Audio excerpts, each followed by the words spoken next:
Oh, Glenny boy, oh, Glenny boy. I can call you Glenn, can't I? You thought by putting your hands on me last month at Enigma Pro Wrestling, you thought that was going to scare me? You thought that was going to take me out of Enigma Pro Wrestling? Glenn, it did nothing but light a fire under my rear end because you presented me with an ultimatum. You said, win this match, you can stay at Enigma Pro Wrestling. Well, I did just that. I made good on that ultimatum. The King of the Southeast, Francisco Kiaso, beat him 1, 2, 3. Right in the center of that ring in true headbanger fashion. You came out, jumped me from behind, put your hands on me, unsanctioned by Enigma Pro Wrestling, and thought that was going to take me out. Well, Glenn, it didn't do the job, my friend, because this month, March 6th, I am back in Lake Worth, Florida for Enigma Pro Wrestling. That makes no difference to me who they put me in the ring with, who signs on that dotted line. It could be Yolo, it could be the real deal Mike Cruz, heck, Glenn, it could be you.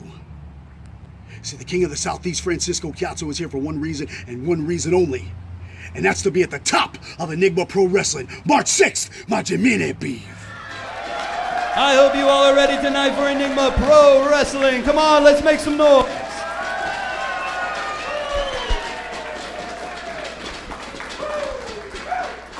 Welcome, ladies and gentlemen, to Enigma Pro Wrestling presents Ignition, broadcasting live from the American Polish Club here in Lake Worth, Florida. My name is Eric Image. Sitting next to me, as always, is my broadcast partner, Jesse the Intellect Furman. How are you doing today, Jesse? Everything's fine and dandy. Looking forward to a night of wonderful matches. 6 incredible matches. Good to be sitting next to you, sir. Well, if you are ready for some action, drama, fun, we have got a show for you tonight. And I guess we're starting it off right away. It looks like that's our general manager, Glenn Ruth, coming down to the ring. You may know him better as Headbanger Thrasher.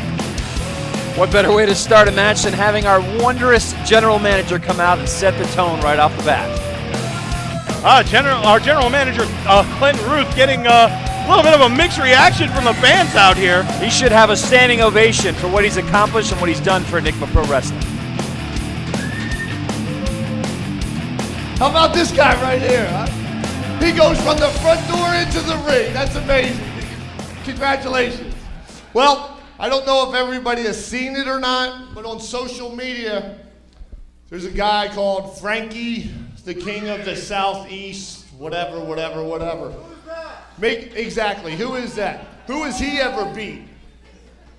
So he's on social media saying that I jumped him from the back last month, and I did.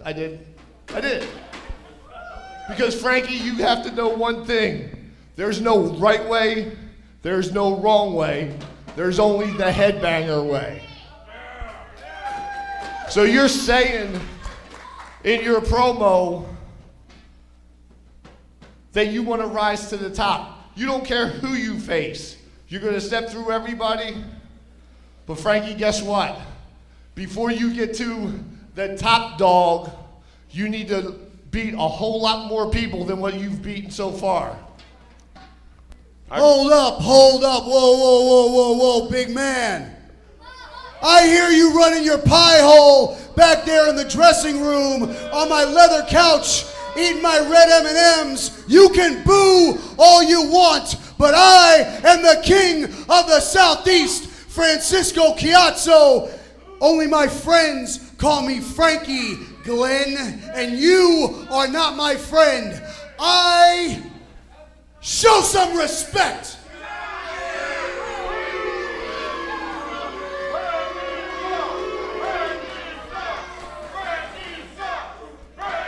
Oh, Francisco Kiaso, the self-proclaimed King of they the must Southeast. know you personally.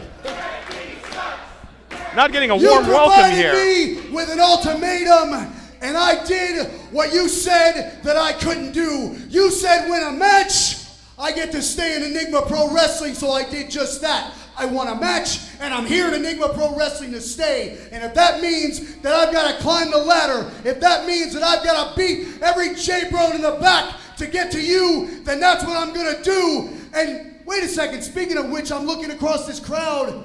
I don't know where they are. Where's that pretty little wife of yours and the kids? Where are they? There they are. Oh, There come they are. on. There's your pretty little wife and the kids, huh? They're here to see me. They're here to see the king of the Southeast, Glenn. Just like each and every one of you idiots. I think you need to worry about one thing tonight, Frankie. And I think you should worry about John the Jet. Because I think he has a lot more than what you think he does. Good luck tonight, Frankie. You're going to need it. Things getting a little bit personal here between our general manager, Glenn Ruth, and Francisco Kiaso.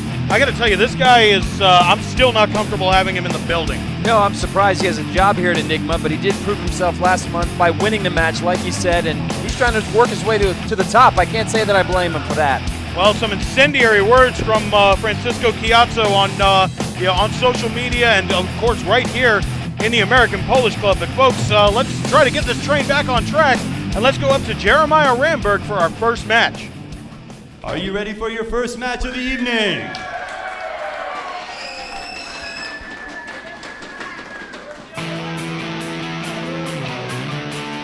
Weighing in at 165 pounds, from Dayton, Ohio, Treacherous Ty Gamble.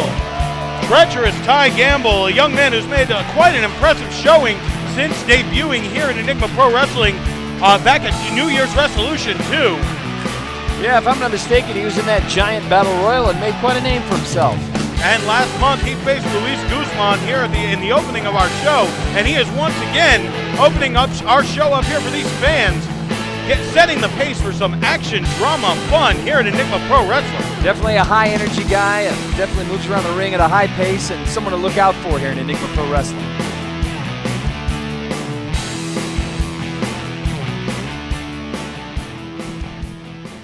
And his opponent, from Havana, Cuba, weighing in at 165 pounds, the Cuban heartthrob, Johan Ramsey. And speaking of someone who makes an impact, the Cuban heartthrob, Johan Ramsey, having also returned to Enigma Pro Wrestling after a long absence at New Year's Resolution 2. He is back, and, he's interested in making a name for himself once again with Enigma Pro Wrestling. Yeah, sometimes he carries it a little bit too far by using his mouth more than he does his body in the ring by, talking a big game. He's going to have to prove himself today against this treacherous Ty Gamble if he wants to stay high in the ranks here in Enigma Pro Wrestling. Absolutely no respect for the fans here from Johan Ramsey. I guess we've come to expect that from this young man. But, you can't argue with the level of talent and performance that this young man puts out. You can't argue with that head of hair either. Boy, am I envious of that. That's a beautiful head of hair on that young man. Well, you're talking to the wrong guy on that one. Yeah, you and me both, brother. Pretty sure my hairline has a restraining order against me at this point. Yeah, I went from a 4-head to a 5-head. Pretty sad. But we digress. Well, folks, this looks to be quite an impressive show. Starting off this show tonight, with Johan Ramsey versus Ty Gamble, I can guarantee you are going to see some action, drama, fun in this match tonight. And this is just the beginning, folks. Johan Ramsey's not getting a lot of love from the crowd. No, soaking in the booze here early on. And I don't mean booze as in drinking, I mean B-O-O-S, as the crowd not enjoying this show of arrogance here from Johan Ramsey's. And now Johan arguing with our referee, Brian Rubright. Rubright trying to get this match started, and Johan Ramsey apparently wants to bask in the booze of the crowd some more. And Ty Gamble getting the crowd fired up. Clearly they're on his side in this one. And now just mocking Ty Gamble and the crowd is Johan Ramsey. I don't know if the audience caught it on camera, but the Little Caesars guy was doing a little merengue to his entrance music, and Johan was not too pleased to be showed up on that moment. Johan Ramsey does enjoy being the center of attention. That's for certain.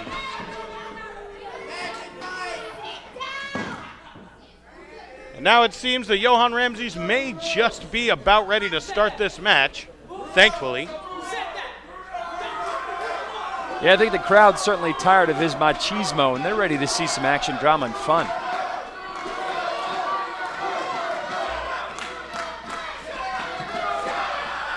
Now the crowd actually getting to Johan Ramsey's.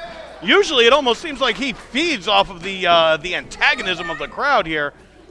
But they might have gotten into his head. Without further ado, we got a wrestling match.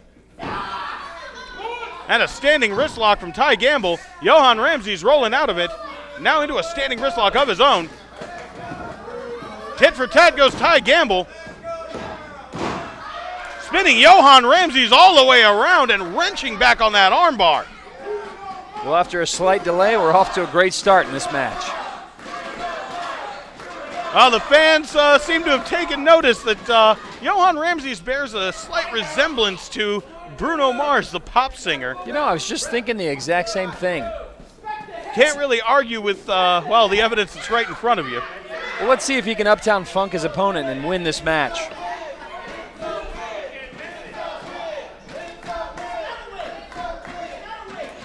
Now Johan Ramsey's saying Ty Gamble needs to respect his hair.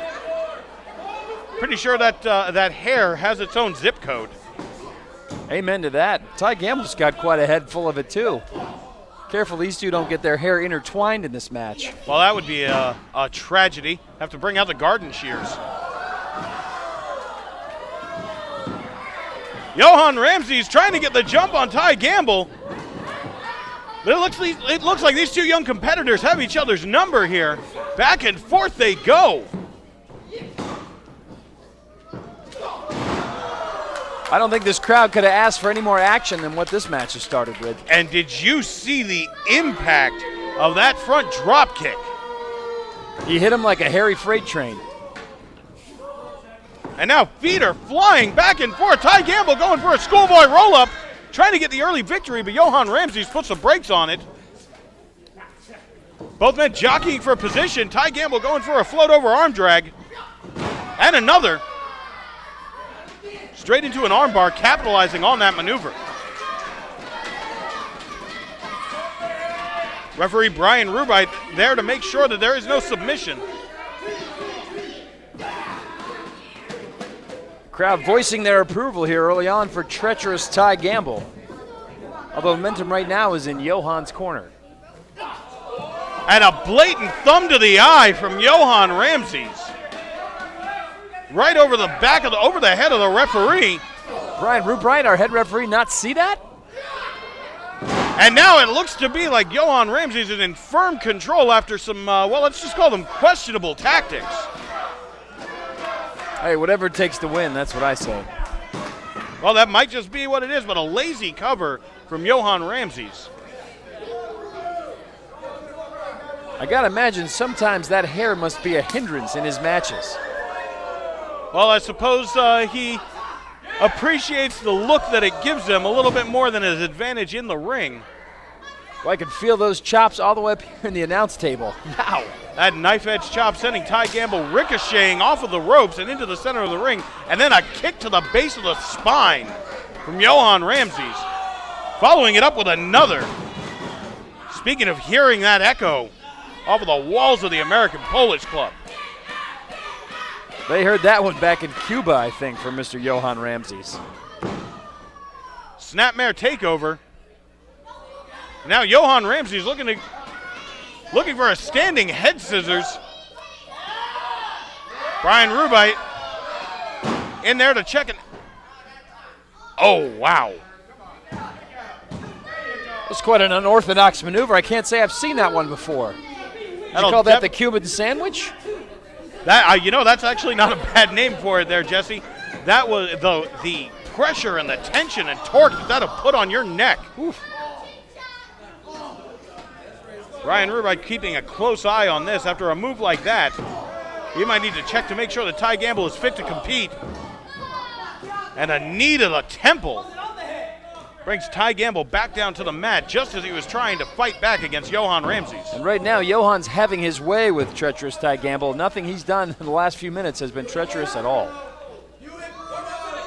I'll tell you what was treacherous, that thumb to the eye that really set the tone for this match and put it in favor of Johan Ramsey's. That and the Cuban sandwich, I think, might have done him in. It has been all Johan for the last few moments here. And this is where Johan Ramsey's truly shines. when the ball is in his court and the match is in his favor. For his sake, I just hope his arrogance doesn't get in the way of a win for this match, because he's way in control up to this point. Well, we've seen it happen time and time again. And now here comes Ty Gamble, trying to mount a comeback, ducking the kick from Johan Ramsey, and then a kick right to the forehead. A standing drop kick from Ty Gamble, and he's trying to build up some momentum. And a swinging neck breaker. And just like that, the momentum in this match has changed. Ty Gamble trying to feed off the energy of this crowd. And these Enigma fans firmly behind the treacherous one. Building up a full head of steam. Looked like he was going for a back elbow. And capitalizing on that opportunity was Ty Gamble. But Johan Ramsey's looking for another big move, and Ty Gamble just had his number. Johan Ramsey's apparently out of it here on the outside, rolls to the side of the ring to collect himself.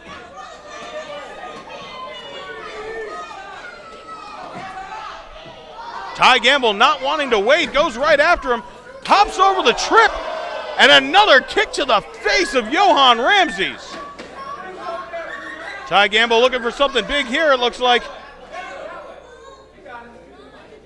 Up and over, wow. A standing moonsault off of the apron. Wow, 3D right in the front row here for the fans of the American Polish Club. You can see it coming right at you. Wow, quite an acrobatic maneuver there for Mr. Ty Gamble. Gamble now seems to have turned the tide in this match and has Johan Ramsey's exactly where he wants him. This match has taken a complete 180-degree turn now into Gamble's favor. But the Cuban heartthrob showing that crafty veteran instinct with that double knee drop across the back of the head, and I gotta tell you, I thought that was it. I did too. That was quite a devastating move off the ropes there for Mr. Ramsey's. Thought he had him. Just shows the resilience here of Ty Gamble as he's got the crowd's approval behind him. Johan Ramsey's looking for a suplex, but Ty Gamble once again slips out of it. These two going back and forth all night. Gamble going for a running boot, and this time he just had nowhere to go. Following Johan Ramsey's in, I can't believe what we're seeing here.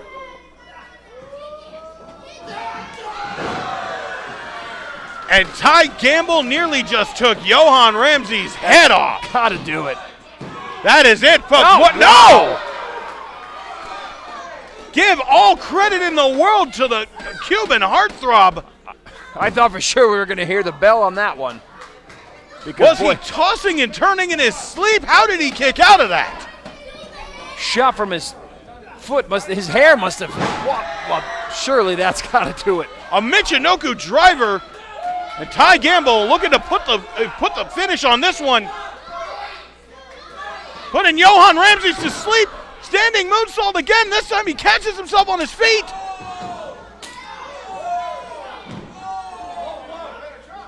Too fast to call. That low angle DDT has put Ty Gamble out.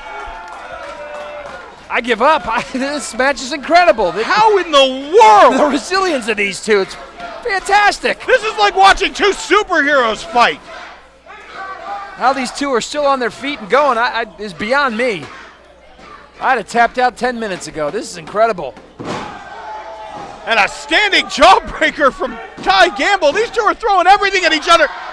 And again, Johan Ramsey's just barely gets the shoulder up at 2 3/4.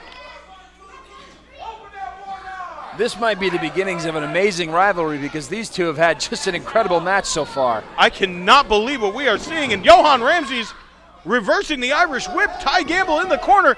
And Johan Ramsey's once again runs into the boot of Ty Gamble. Gamble going for a tornado DDT, but Johan Ramsey's pushes him off, and there's the Cuban Missile Crisis. And folks, it is finally over. And the winner of this match, the Cuban heartthrob, Johan Ramsey. Wow is all I can say, and folks, we are just getting started here. All credit in the world to both of these two young men.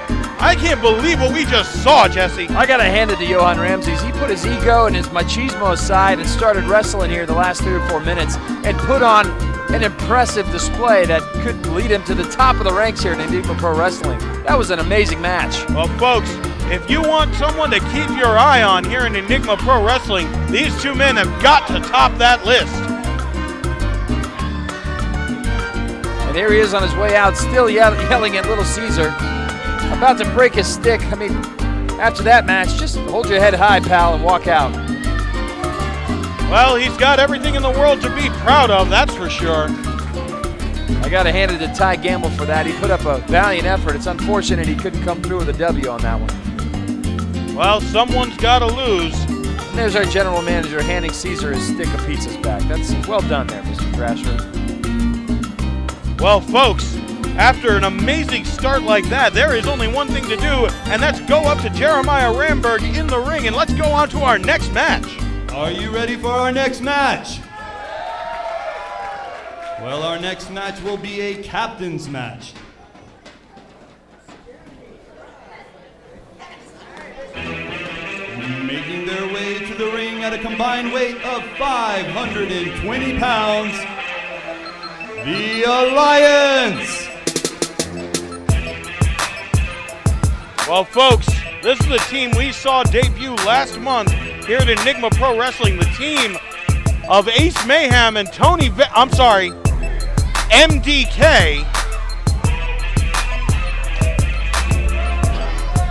Having talked with MDK on the ramp last month and just seeing the fire in his eyes, these two are going to be something to reckon with here at Enigma Pro Wrestling. I can't imagine a tag team with more power, with just more control over their opponents than these two. What an impressive tag team here we have, the Alliance, Ace Mayhem and MDK, formerly Mr. Tony Vegas.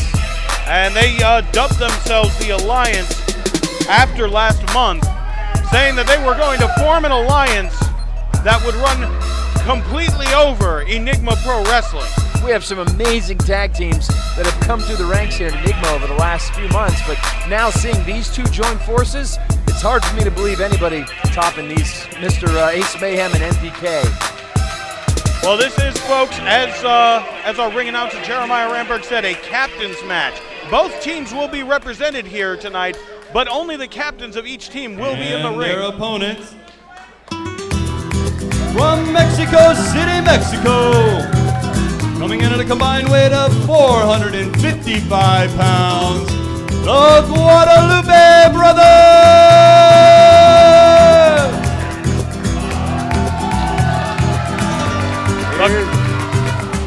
Everybody's favorite, the Fence Hoppers, Jose and Hose B. Folks, once again, we apologize for anything that Mr. Intellect, Jesse Furman, says. The Guadalupe brothers, Stephon Guadalupe, will be representing his team in this captain's match. The Alliance said that they wanted another shot at the Guadalupes. They were put up against what is arguably the top tag team in Enigma Pro Wrestling after their first announcement as a tag team, after they had first been put together. And, well, to be fair, Ace Mayhem had a match earlier that night.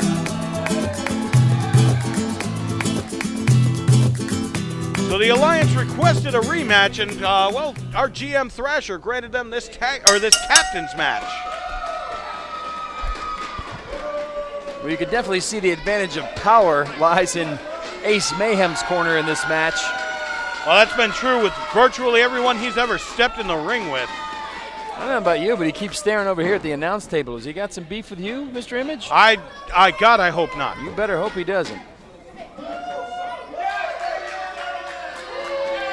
Ace Mayhem doing a little showboating. You know, I can honestly say I don't think I've ever seen this from Mr. Ace Mayhem before. Maybe he learned a little bit of something from his tag team partner, MDK.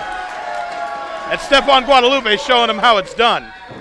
Well, MDK, formerly Mr. Tony Vegas, was easily the crowd favorite here at Enigma Pro Wrestling for years. And I gotta feel this, some of the fans' hearts are broken to know he's turned the tide here with Mr. Ace Mayhem to form this alliance.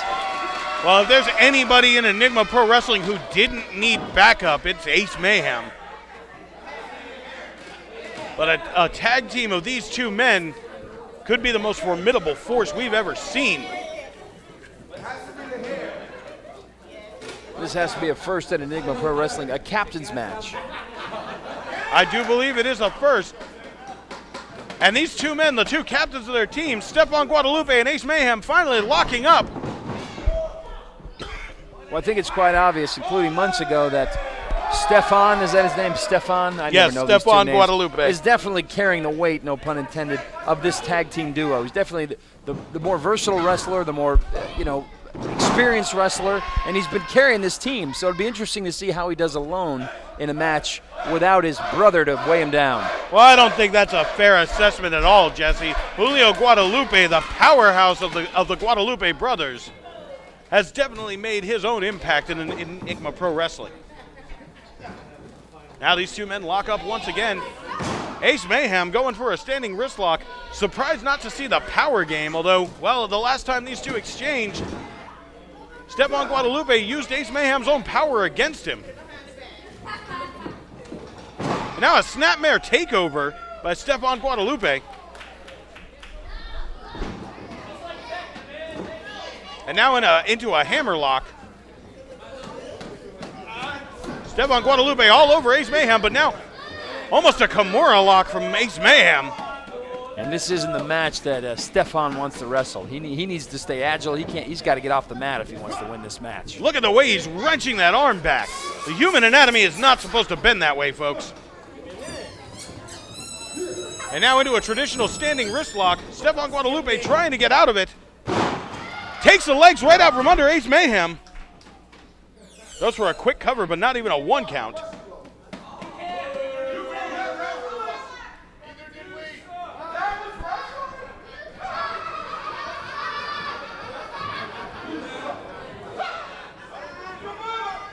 Ace Mayhem seeming to have just as much of a bone to pick with the fans here as he does with the Guadalupe brothers. And the fans are letting him know exactly what they think about him. Well, the Enigma fans are never shy to tell you exactly how they feel about you. And the Alliance isn't here to win fans or, to be the #1 fan club of any person here at the American Polish Club. They're here to rise to the top and be the best tag team they can be here at Enigma Pro Wrestling. That's a fact. Well, it remains to be seen how these two will function as a tag team over time. But right now, it doesn't seem that Ace Mayhem is having too much luck against Stephon Guadalupe. I can honestly say I've never seen Ace Mayhem off his game like this. We've seen this man as, I call it like I see it, as a bully over the last few months. And there's tag team partner MDK trying to sway the match into Mr. Mayhem's favor with a little maneuver there by grabbing his leg against the rope. I got to say, this is Brian Rubite is going to have to keep his eye on both these the tag team partners that are on the outside of the ring. But I would have to say that he might want to keep an extra close look at MDK. Now, that's not to say that host B over there isn't going to interfere in some way. I got a feeling we'll be seeing from him here shortly. And a standing head scissors takeover. Sorry, a tilt-a-whirl head scissors takeover from Stephon Guadalupe. And it's amazing to see what Stephon does now that he's having his brother weighing him down. Wait a minute. The Alliance looked to be ready for it, but Stephon was ready as well. And now Ace Mayhem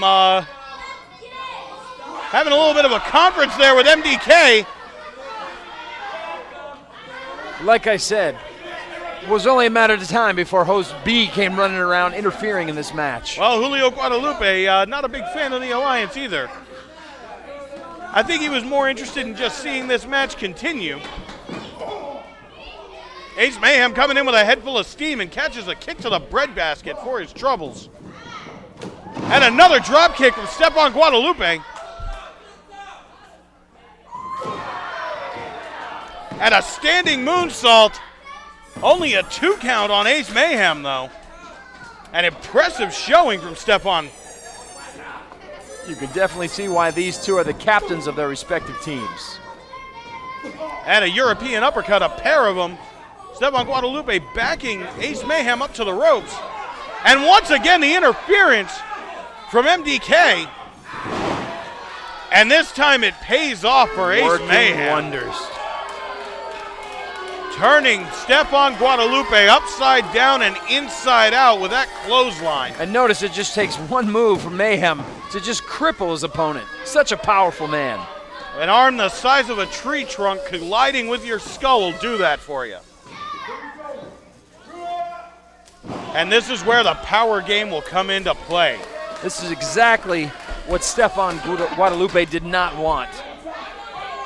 That forearm to the back has got to be like getting hit with a sledgehammer. And you notice how Ace Mayhem drives all of his power and weight behind that, dropping to one knee. Not to mention pushing him towards MDK. And now Stephon Guadalupe in a dangerous place, and Brian Rubite stopping Julio Guadalupe from interfering after his outburst earlier. And if Hose B was smart, he'd quit distracting the referee because his brother's getting brutalized in the ring right now. Well, this has got to be hard to watch for Julio Guadalupe. And now Ace Mayhem, head and arm capture suplex. Dropping Stephon Guadalupe right in the center of the ring. Only a 2 count.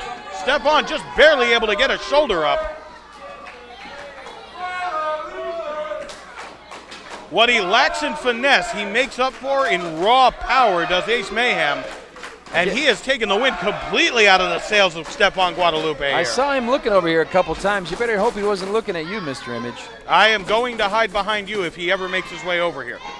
I'm just warning you now. I don't know what good I'll do, but I can slow him down, I guess. Well, as they always say, I don't have to be faster than the bear. I just have to be faster than you. Well said. And now we've seen this before from Ace Mayhem. Stomping all over the body of his opponent. I think this move's called Feel It Tomorrow because this guy's going to be feeling that tomorrow. Without a doubt, just dismantling his opponent piece by piece. And now going for the cover. Ace Mayhem hooking the leg and only getting a 2 count. Credit to Stephon Guadalupe for being able to kick out of that move.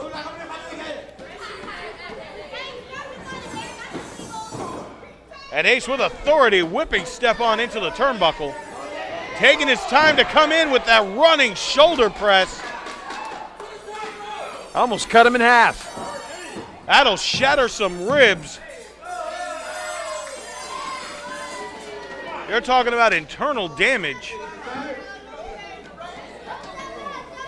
But it's just like the cat, just toying with the mouse until he finally gets him in his grasp. And now it's only a matter of time before Mayhem puts the match fully in his favor and in his control. Well, you gotta believe that he enjoys inflicting pain on his opponent. And here, just wearing down Stephon Guadalupe with that rear chin lock. Brian Rubite checking on Stephon Guadalupe, and folks, he may be out. Not yet. He can hear this crowd behind him. The crowd trying to get Stephon Guadalupe up to his feet, and he's starting to fight back. Series of forearms and elbows. Ducks the clothesline and catches him with a spinning kick. Caught him right on the button. But unfortunately for Stephon, he's out of energy from all the pain and suffering that Mayhem has had him suffer over the last 5 or 6 minutes. Both men down. Brian Rubite now counting out both men. If neither man makes it to his feet before a count of 10, this will be considered a draw. But now both men coming up to their feet, using the ropes to stand, or both Ace Mayhem and Stephon Guadalupe. Stephon ducks a clothesline again. Spinning back elbow. Did you see the way he ricocheted off of Ace Mayhem? Spinning heel kick.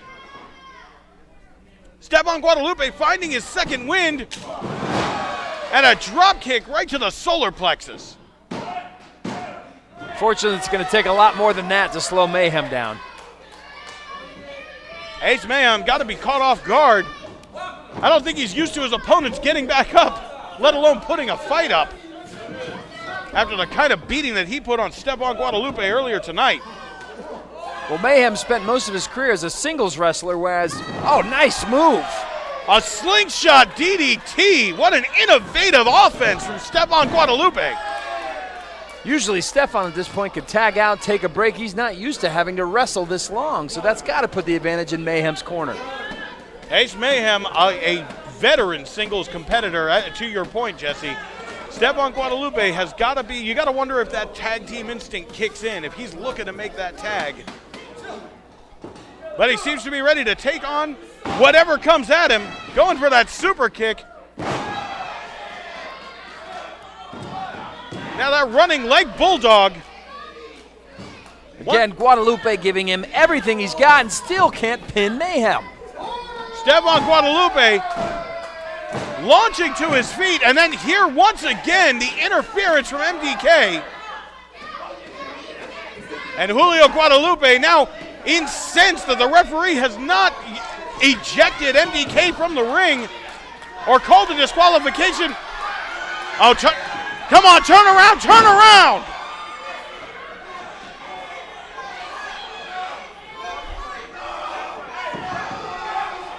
What? No, not like this. With the interference from MDK. Winner, representing on behalf of the Alliance, Ace Mayhem. Oh, this is just ridiculous. And just like I said, Hose B, Julio, whatever that guy's name is, cost his brother that match. No, MDK cost him that match. It was this jibber jabbering with the referee that allowed MDK to go in and have a brilliant maneuver to tag with his partner and do the finishing move on him. Just a brilliant destroying. maneuver to bring a second man into a singles competition. That is what you call a brilliant maneuver, Jesse. It's not cheating if no one gets caught. I'm almost positive that's not accurate.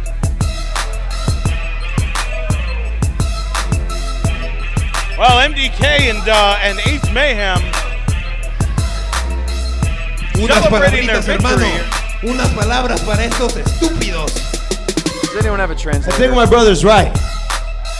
See, I came out here because I thought it was gonna be a one-on-one between Stephon Guadalupe and that piece of crap, Ace Mayhem. But see, you have your little boyfriend over there, but it just so happens I have my brother, and I say we give these people what they want, which is the Guadalupe brothers versus the newlyweds, the Alliance. Hey. And from what I just seen, that didn't look like much of a singles match to me. So I think we should do 5 more minutes in a tag team match. Have good luck, boys. Vamos. Cinco. Oh. Cinco. Ring the bell. Well, our general manager Thrasher saying that this is going to be a tag team match now. Well, here we go. The fans, the Guadalupe brothers, and even Thrasher, not pleased with what they saw here in the closing minutes of that match. And now we have just a brawl. We don't even know who the legal man that should be in the ring is right now. And did you hear that slap to the face of MDK from Stephon Guadalupe? It looks like it's Stephon and MDK, and Stephon just wrestled a 10-12 minute match. I wonder why Julio isn't starting the match. Wrestling like a fresh man is Stephon Guadalupe. We have seen before that you do not want to get these Guadalupe brothers angry because they are a force to be reckoned with. And now, I gotta say, intelligently tagging out to his partner, Julio.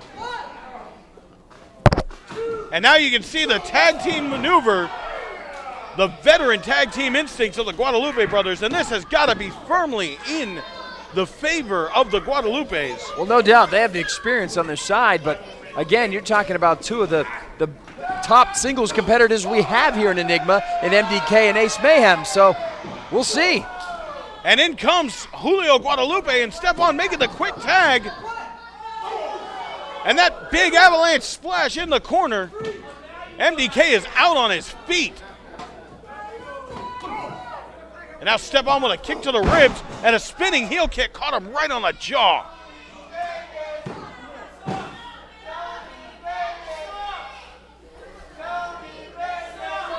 And now these fans chanting Tony Vegas That's got to get under his skin. at the newly christened MDK.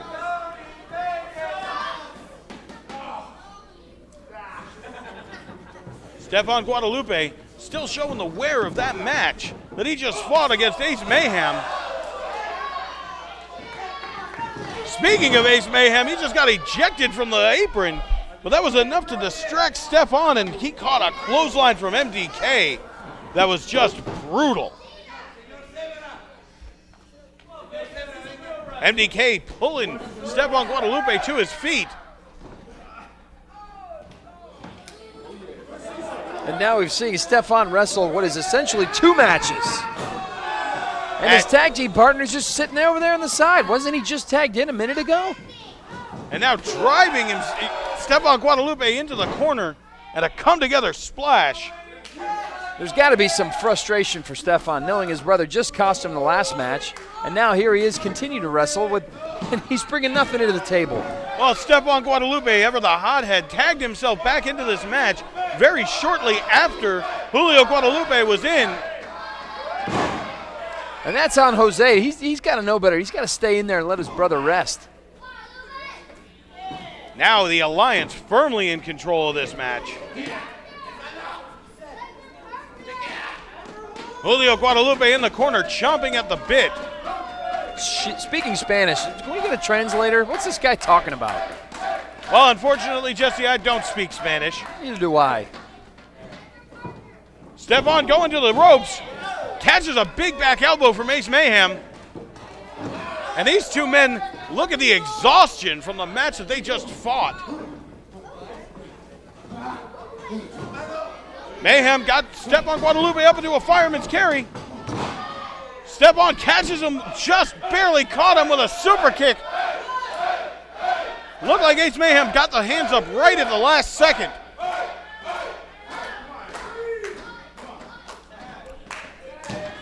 You got to imagine that Stephon Guadalupe, he's got to make it to his partner, and he does. And Julio Guadalupe coming in, and MDK also getting the tag from Ace Mayhem.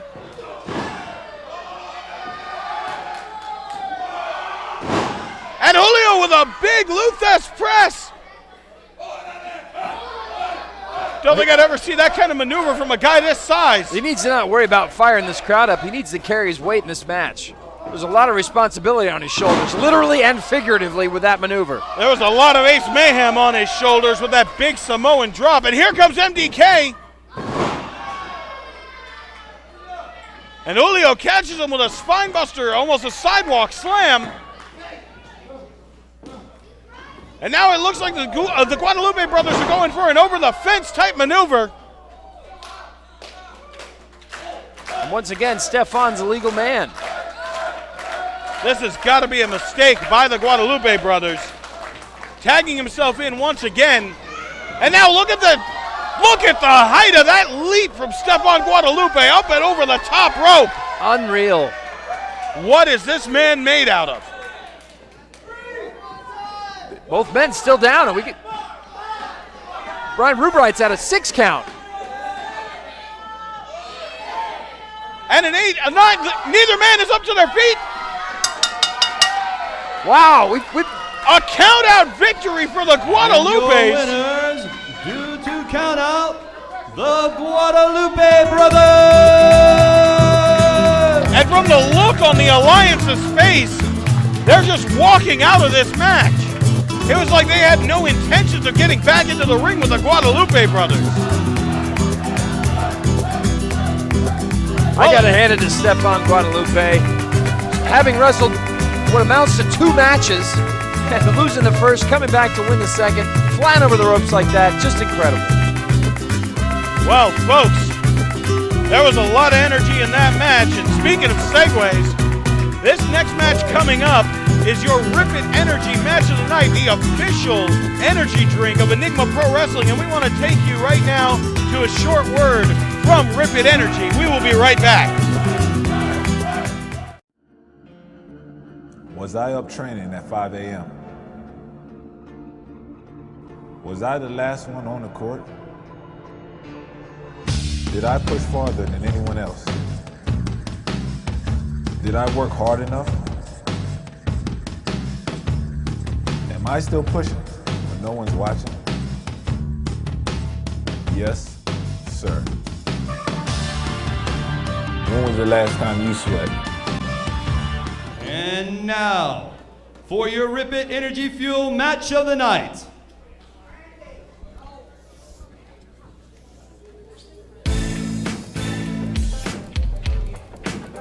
From Atlanta, Georgia, weighing in at 230 pounds, Yolo!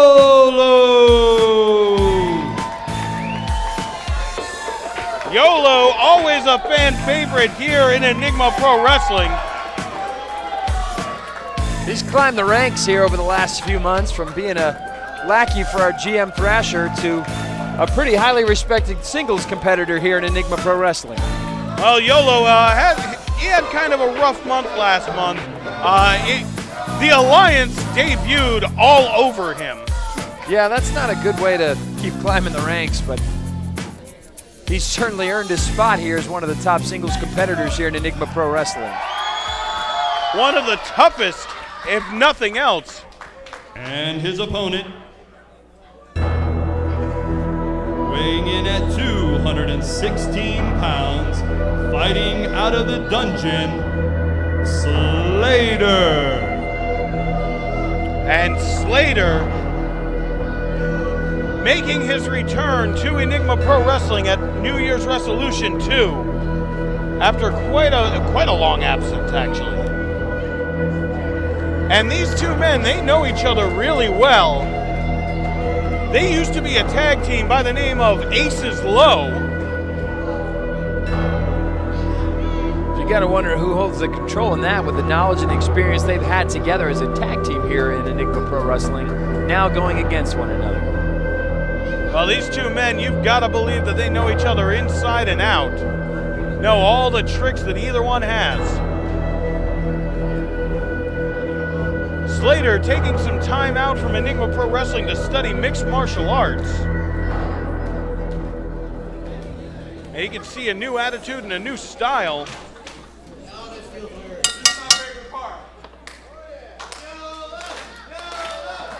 And Yolo going right to the crowd. Something tells me he's going to need the crowd going against Slater. Showing his old partner exactly how much progress he's made while he's been gone. Anybody who spent time in a dungeon, I'd want the crowd behind me too.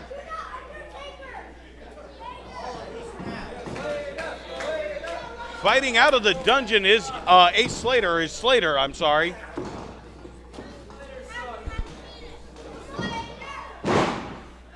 And now Slater showing that MMA prowess with that side takeover and directly into a hammerlock. Yolo now into a standing wrist lock.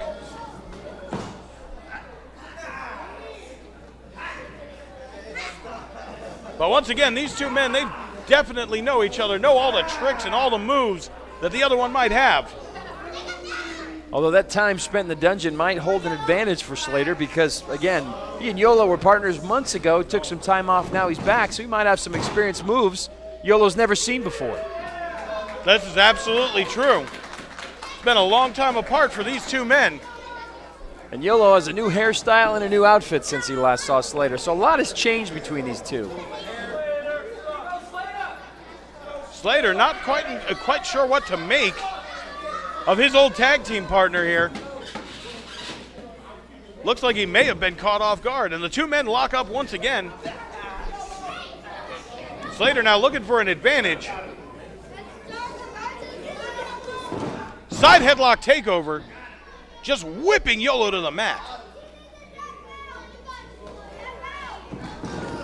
But Yolo transitions it into a leg scissors, or I'm sorry, a head scissors. Slater kicking out of it with authority.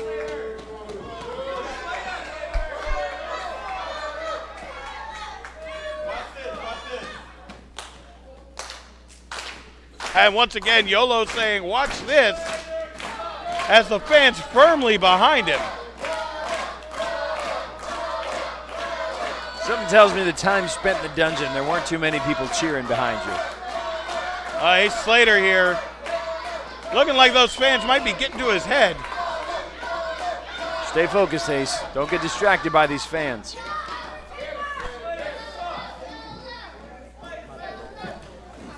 And once again, the two men lock up. Slater into a side headlock once again, and a side headlock takeover. That mat wrestling technique, and once again, Yolo with the head scissors. This time, not quite as much authority on the kick out from Slater. Ducking the trip, but gets caught by Yolo.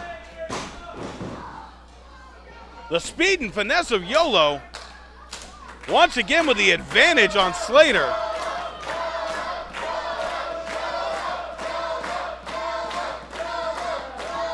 You can see some frustration showing behind the eyes of Ace Slater here.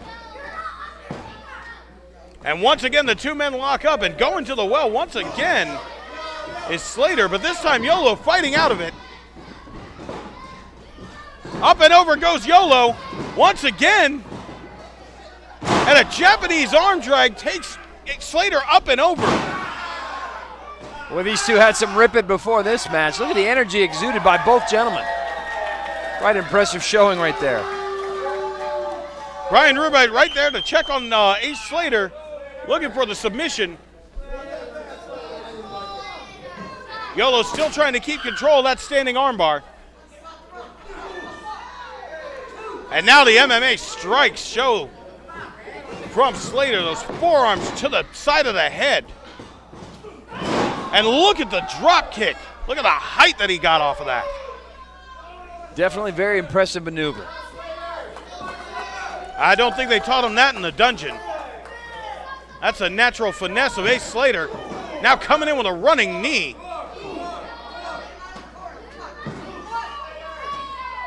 Got to say that time away for Slater has definitely been to his advantage so far in this match. Yolo unceremoniously dumping Slater up over the top rope. Well, yes, once again, those MMA strikes from Slater. And that diving axe handle from the top rope.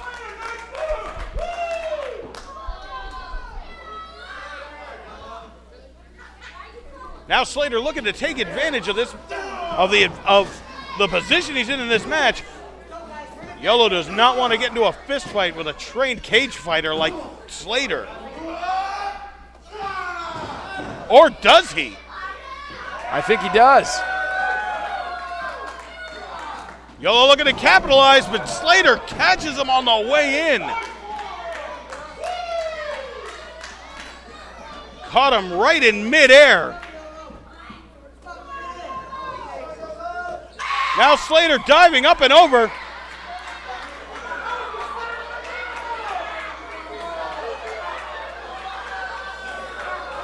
I don't think I've ever seen that before. He screamed so loud he stopped him from jumping. And Yolo taking advantage of Slater's confusion there. The maneuver worked. You got to hand it to Yolo. He screamed like a little girl and stopped Slater from flying off the top rope. Hey, whatever works, right? Whatever advantage you can find. Whatever you can do. I'll have to remember that next time I'm in a dark alley with someone. Just scream like a girl. And now Yolo trying to maybe regain a little bit of his masculinity here with those knife edge chops. He's going to need a lot to regain his masculinity after that one. And now Yolo coming in with a head full of steam. And bouncing off of the ring apron. Folks, that is the hardest part of the ring. And Yolo just met with it face to face. He might want to start screaming like a girl again here. That was a tough move. And a running knee drop right to the chest. Slater now looking to take advantage of this match, or take control of this match. He's already got advantage. He's about to take control. And now these two men are fighting it out on the ring apron. Brian Rubite encouraging them to get back into the ring, and well, Yolo obliges. Welcome back to the squared circle, Slater. Tossing Slater up and over the top rope with that hit toss. And now I don't think I've ever seen Yolo go to the top rope like that. Wow! Look at that senton bomb. There's a first time for everything.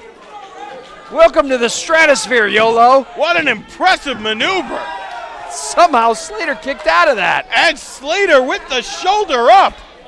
We just saw a red stripe of hair do a complete 360 through the air. That was pretty incredible, Mr. Image. I've seen it all. Crashing down on Slater with the force of a screaming eagle.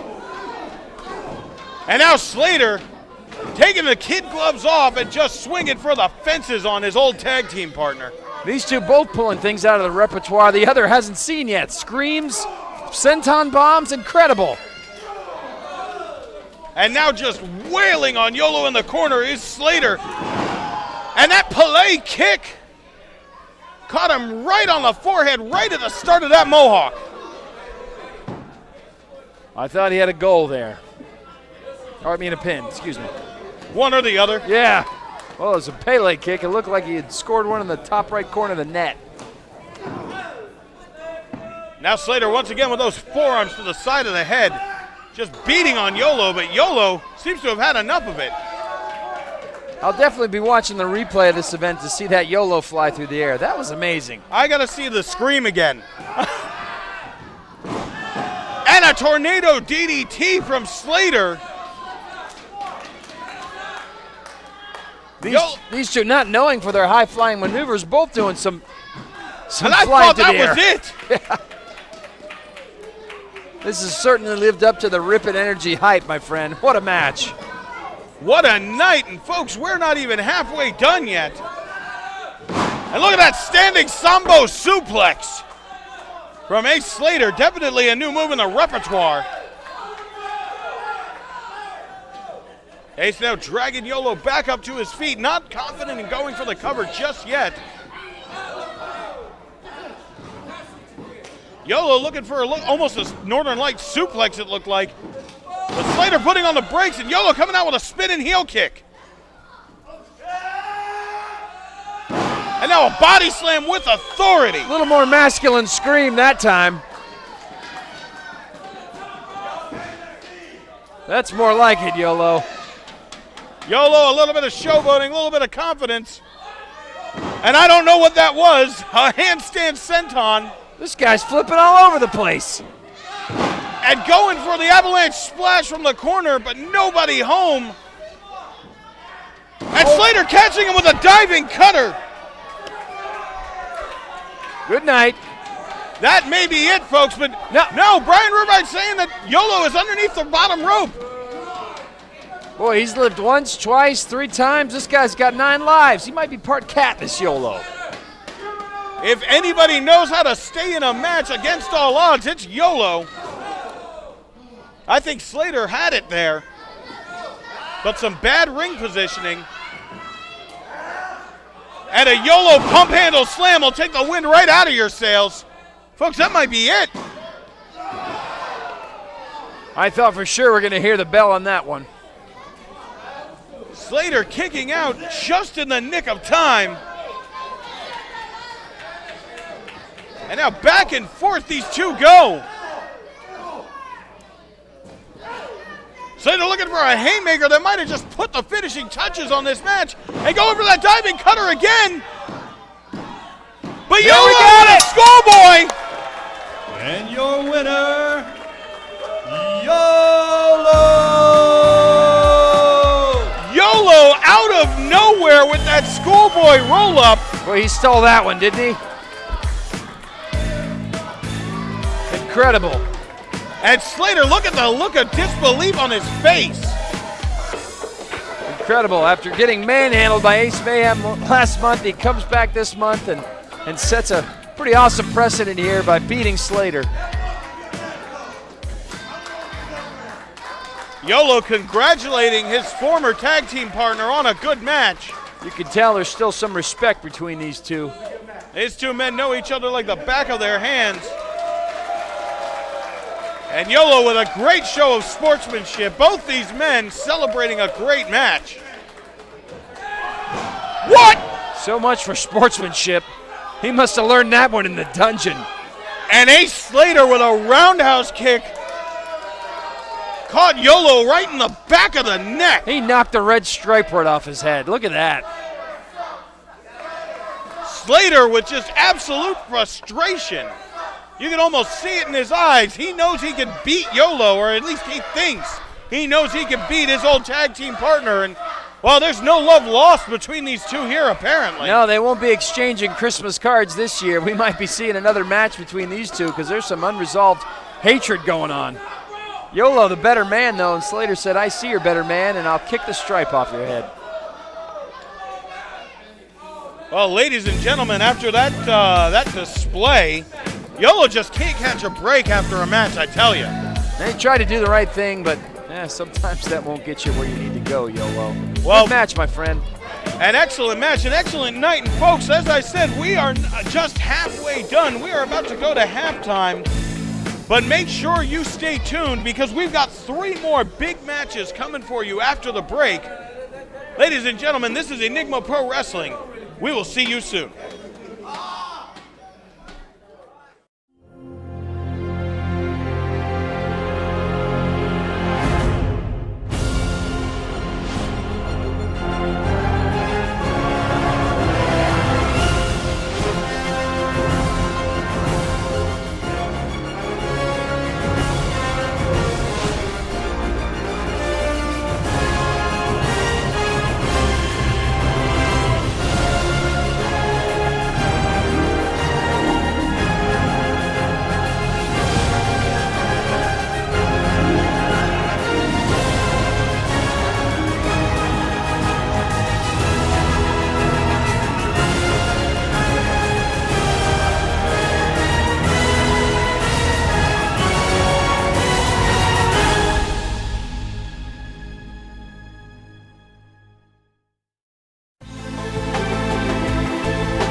The bacon-wrapped deep dish pizza is back at Little Caesars. But if you're wondering who would take it away in the first place, it was Chet Wallaby, Little Caesars' corporate scapegoat. I, Chet Wallaby, acted alone to take away your 8 crispy caramelized corners of pizza wrapped in over 3.5 feet of bacon. I deeply regret this decision that I made entirely on my own. The truth feels good, doesn't it, son? Pick up a bacon-wrapped deep dish pizza for just $12 only at Little Caesars. Pizza. When the baseline pumps penetrate your face, but always time. Yes, move your body from your legs to your waistline. Pay no mind to no space and time. Gonna play all day into the street light. In the wild, it's give and take. Body feeling good like I think they should. Make a move, make a rise till it's understood. It's all right now. It's all good. Don't stop, y'all. To the beat drop. It's all right now. Residence Inn. It's not a room. It's a residence. Come on. Don't drop your phone, drop your network. Bring your phone to Cricket Wireless. We have more 4G LTE coverage nationwide than T-Mobile or Sprint. Cricket Wireless, something to smile about.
Well, ladies and gentlemen, welcome back to Enigma Pro Wrestling. Let's get straight to our second half. Let's go to Jeremiah Ramberg in the ring.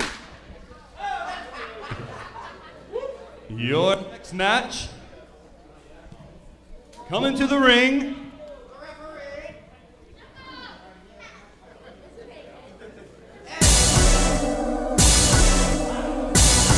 weighing in at 168 pounds, from Brooklyn, New York,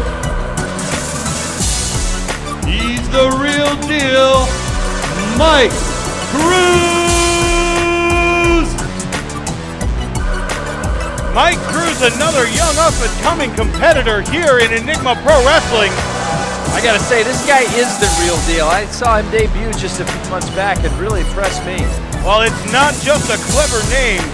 This guy tore the house down with John the Jet and the opening match of 2016 at New Year's Resolution 2, and went on to perform amazingly in that Battle Royal at New Year's Resolution, and then last month with just an absolute barn burner against Johan Ramsey. Yeah, definitely someone to keep an eye out here on the ranks here of Enigma Pro Wrestling. Full of action, drama, and fun, this guy. If there is a rising star in Enigma Pro Wrestling, it is Mike, the real deal, Cruz. And his opponent, weighing in at 150 pounds, fighting out of Rage Valley, Danny Dubstep. And another hot young competitor here in Enigma, Danny Dubstep. Man, the fans love this guy. Here we go, Danny Dubstep. It all predicates on how late he stayed out last night at the rave.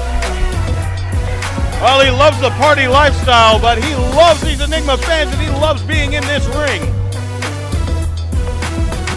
Folks, you are going to want to watch this match. You are going to want to keep a close eye, and you may even have to rewind and play it back in slow motion. Yeah, definitely two energetic wrestlers, two of the highest flyers we've got. Looking forward to a great match. They got something to live up to live up to that first half, huh, Mr. Image? Absolutely. I had to take a 10-minute break outside just to catch my breath. And Danny Dubstep stomping across the ring, whipping the crowd into a frenzy as Mike Cruz, the real deal, just sizing up his opponent. And a show of sportsmanship. Yeah, enough with that. Start wrestling, guys. Let's go. Give this crowd what they want. They don't want handshakes. They want headlocks.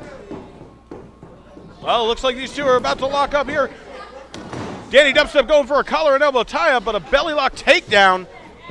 And now an alligator roll from Mike Cruz. This innovative offense from Cruz is what's making a name for him here in Enigma Pro Wrestling. Very aggressive style, very aggressive wrestler. Dubstep cleverly reaching for the bottom rope and breaking the hold.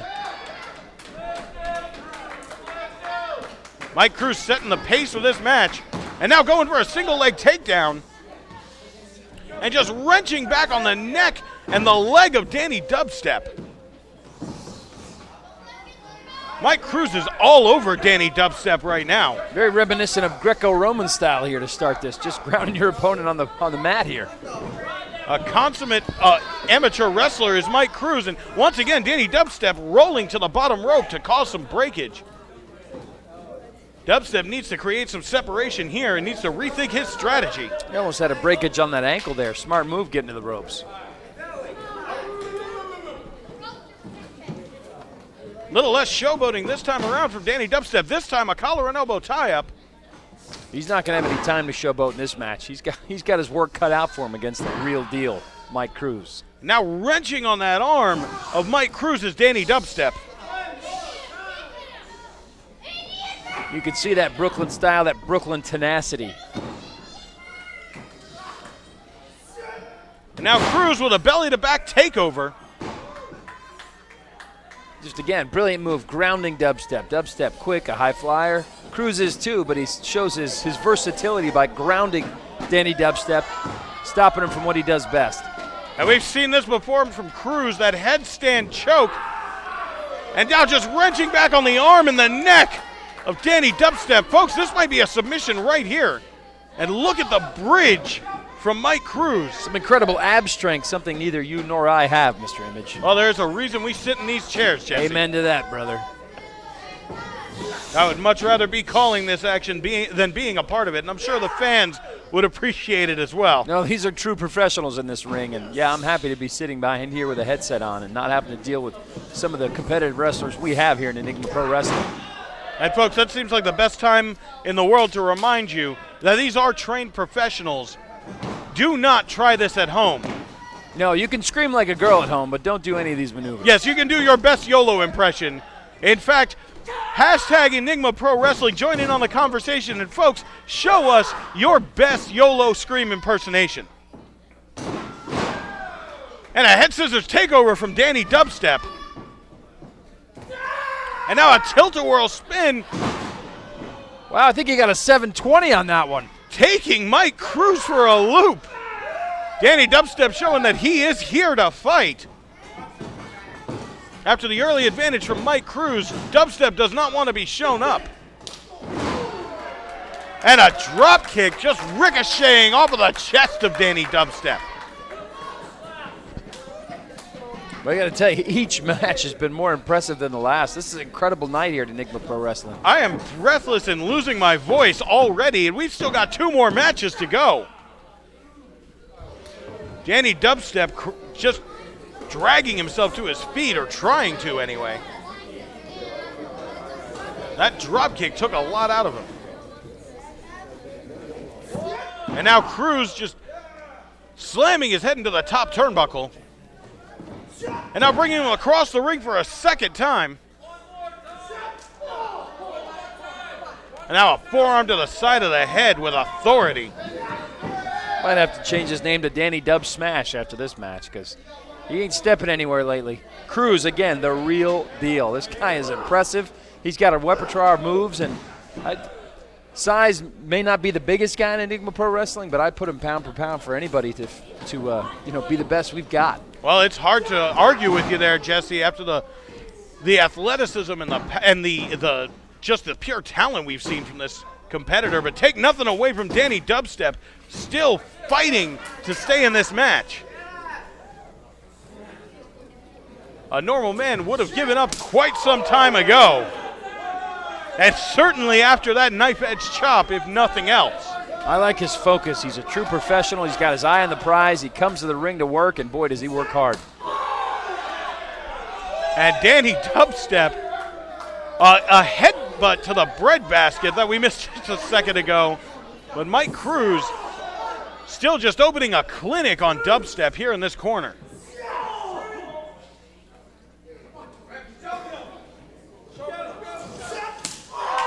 And another knife-edge chop. I felt the impact in my chest. Wow, he knocked the bandana right off his neck. He hit him so hard.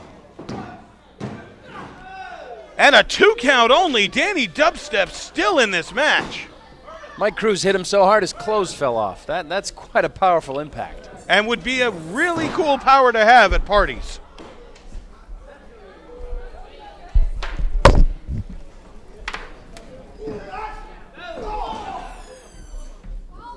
And now Mike Cruz looking for a belly-to-back suplex.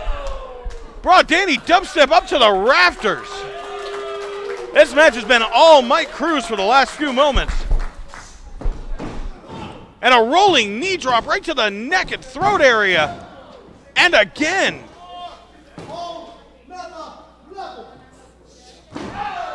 And now a standing knee drop, or a leaping knee drop. And once again, Danny Dubstep just refuses to give up. He must have had an early night out at the club last night, because it's amazing he still has the energy to kick out after that display. Well, you got to think that Danny Dubstep might think he's in a club now. The bass thumping off of his chest. He's sweating. He's exhausted. He's moving all over the place, and he's being grappled from every angle. He must feel like he's in a mosh pit right now. He is a one-on-one mosh pit, and he's losing. But look at the wherewithal of Danny Dubstep going for that small package roll-up. But once again, Mike Cruz is right there to catch him with a kick to the stomach. But now Dubstep with a second wind, and coming off the ropes with a clothesline. Dubstep himself, not the biggest competitor, Boy, what he lacks for in size, he makes up for in a fiery competitiveness, though. And exuberance. And now Danny Dubstep putting up a little bit more of a fight, taking Mike Cruz from pillar to post. And this is what's in Dubstep's repertoire. Up to the top, and for a high cross body, going for a pin, but only a 2 count. Mike Cruz rolling out of it. I got to hand it to Dubstep for coming back after that onslaught from Mike Cruz. I don't know where he gets it. Well, this guy's used to partying for hours on end, so that must work to his advantage. And now Dubstep caught Mike Cruz coming in. You got to wonder, was Danny Dubstep just measuring his opponent this whole time? He might just have Mike Cruz's number as he comes up and over the top rope with that high-flying assault.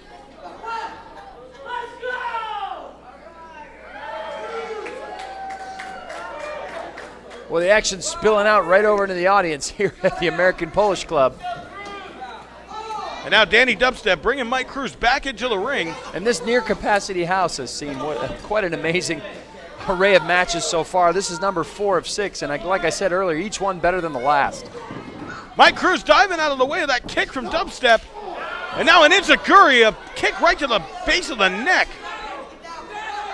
And now a drop kick from the top rope sends Danny Dubstep spilling outside the ring.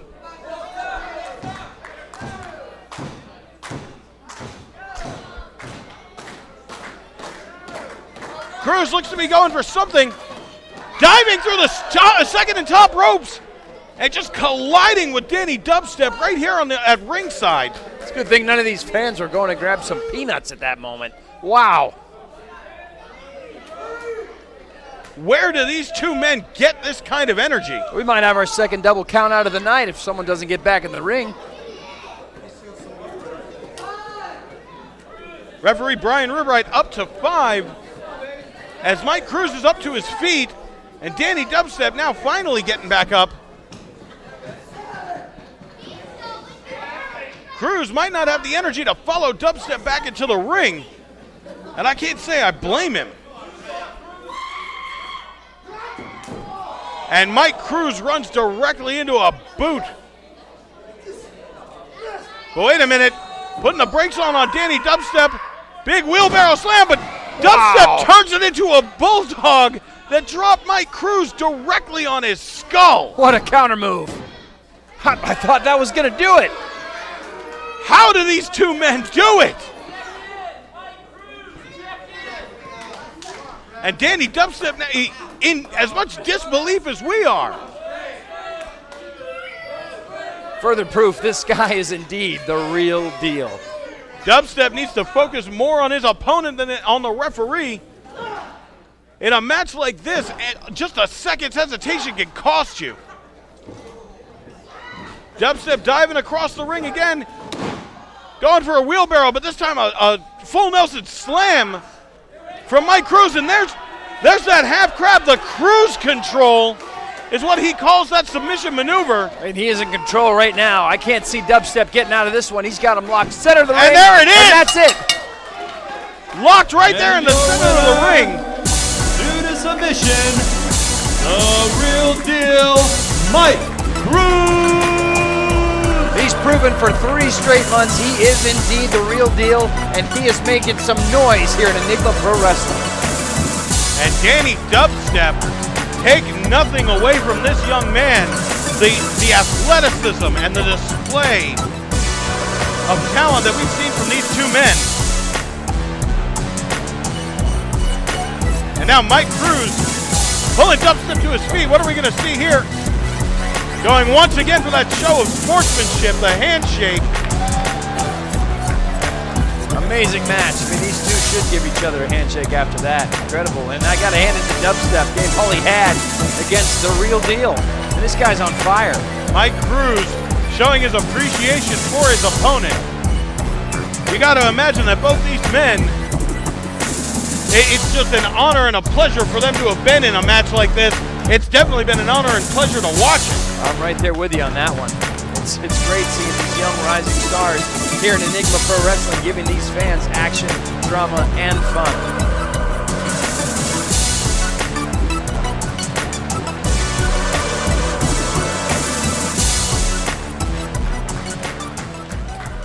Well, folks, once again, we are not done yet. Folks, we want to take a moment to thank one of our sponsors, Residence Inn All Suite Hotels, where we remind you it's not just a room, it's a residence. Folks, let's take it back up to Jeremiah Ramberg for our next match. And for your next match,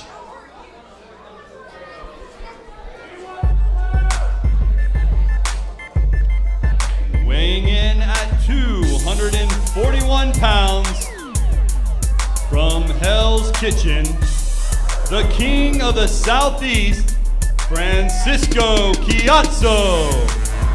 Well, the self-proclaimed King of the Southeast. We saw him out here earlier running his mouth like with our GM Glenn Ruth. He stepped foot in here about 3 or 4 months ago, sat in the crowd, heckled our GM Thrasher, pillar of the community, and now he's worked his way into our ring. Well, this man, he basically held our show hostage a couple months ago when he interrupted the show, stepped into the ring, got up from the seat he bought, stole a microphone from our ring announcer, and decided to just start running his mouth. And, well, I can't say as I agree with him, but our general manager decided to give him a shot. And last month we saw Francisco Kiaso take on Slater with the stipulation that if Francisco Kiaso won, he would be a part of the Enigma Pro Wrestling roster. And, well, you see the result here. Yeah, well, he's more than just a big mouth. He backed it up in the ring, and he's got his work cut out for him tonight against his opponent, John the Jet. And his opponent, from Fort Lauderdale, Florida, weighing in at 220 pounds, John the Jet! Well, John the Jet, what an impressive superstar of Enigma Pro Wrestling. This is the man who won that big battle royal back at New Year's Resolution 2. This man has been on fire. He has been on a streak for the last several months here in Enigma Pro Wrestling. Yes, he has indeed. And Ken, what better way to shut this new guy up than by bringing in John the Jet? Well, you got to imagine our general manager, Glenn Ruth, Thrasher, has just that in mind, putting Francisco Kiaso in there with a veteran like John the Jet. And these two men lock up.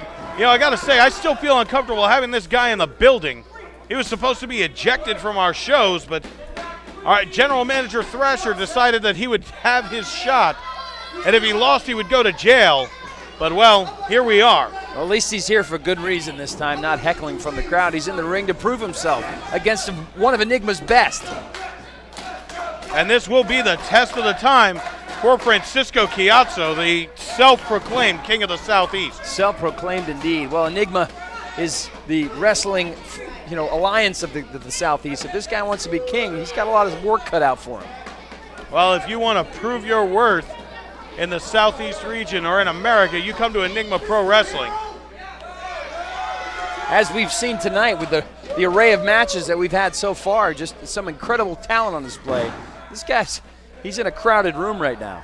Folks, we are non-stop here at Enigma Pro Wrestling. I need a break to take a drink of water, but, well, this isn't going to give me a chance to. And John the Jet taking Francisco Kiaso pillar to post, taking him on a tour of the Enigma ring. Yes, he is. Welcome to Enigma, new guy. And Kiaso dives out of the ring. Back where he's familiar amongst the crowd. Get back in the ring, buddy. I wonder if he bought a ticket this time around. Maybe he could sit down and take a breather of his own. And now John the Jet just bouncing his head off of the ring apron. Kiaso now on the, well, I would say on the ropes, but they're outside the ring. But now exploding.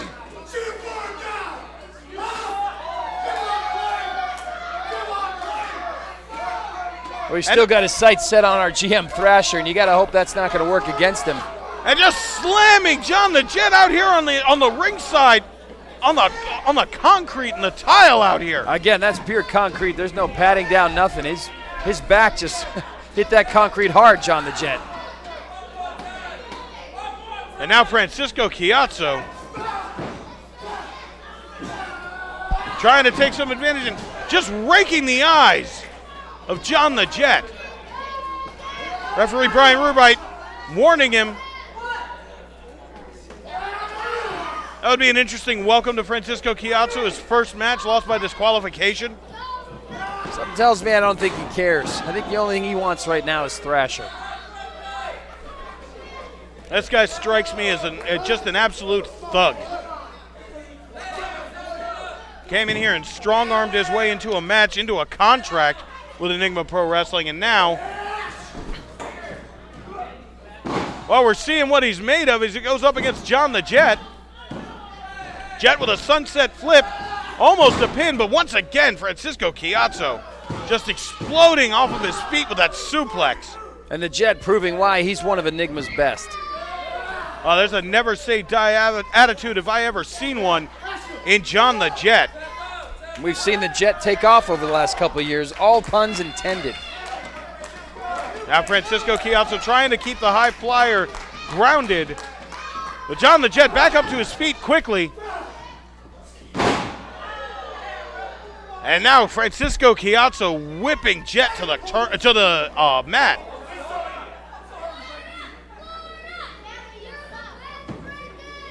I gotta say, this Kiaso needs to stop jaw-jacking with the fans. And another knee drop right across the chest and neck of John the Jet. Kiaso's putting the Jet in his own personal Hell's Kitchen right now. He knows what it feels like to go back home to New York and grow up on those hard streets. And once again, trying to ground the high flyer is Francisco Kiaso. Sounds like a make of an automobile, doesn't it? A Kiaso? Oh, what are you driving? A Kiaso. I always think that every time I hear this guy's name. Oh, that's quite a poignant observation there. Oh, I got a 2015 Kiaso. I don't know. Is that a hybrid? Yeah, exactly. Something tells me it runs really loud like this guy, always yammering. And referee Brian Rubite checking on John the Jet. But John the Jet not ready to give up just yet.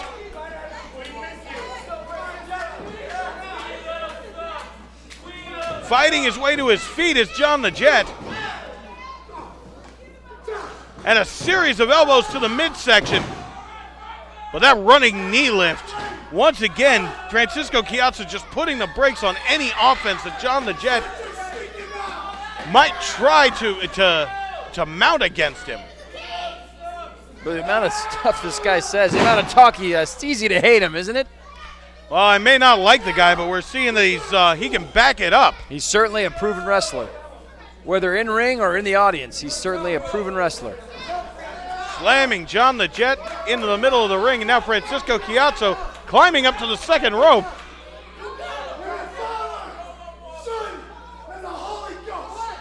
Did not expect to see something like this from a guy his size, and that's exactly why. He was looking for some spiritual intervention, and it didn't answer his call. That is a lot of impact and a lot of momentum to come flying off the second rope and crash down on the mat. John the Jet's got to get himself back up to his feet and capitalize on this. This might be his chance. And he comes running in with a clothesline. And now a double axe handle and a back elbow.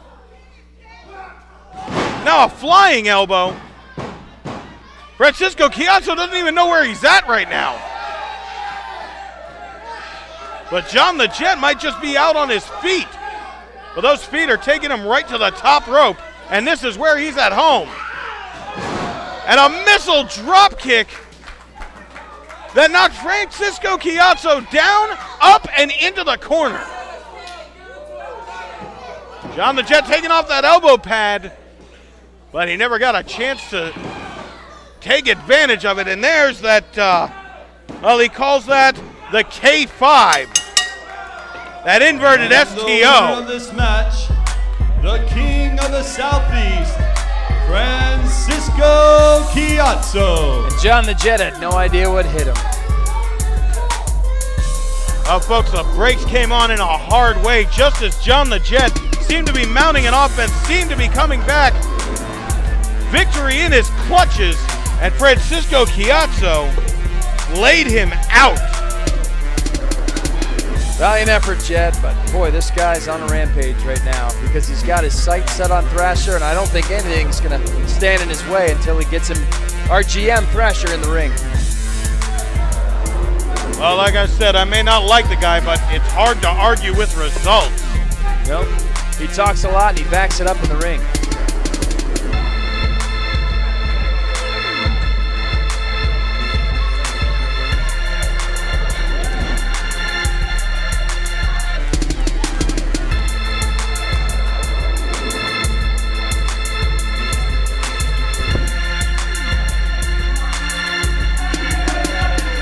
Ladies and gentlemen, we'd like to thank another one of our sponsors, Mr. Hey, Brent woman. Pompano. Hey, woman! Huh? Oh, come on. I'm talking to you, sweetheart. Huh? No. What is it like to lay down with a coward? What is it like That is Glenn to lay Cruz down with a piece family. of trash like Glenn? You can come home and you can have all that. And there's our GM, ladies and gentlemen, having none of that. You do not mess with a man's family. That is his wife. And Francisco Kiaso was talking to right there. Hey, Kiaso, your wish has come true. You got Thrasher in the ring. Where are you going? And now Francisco Kiaso running out the front door. Who's the coward now?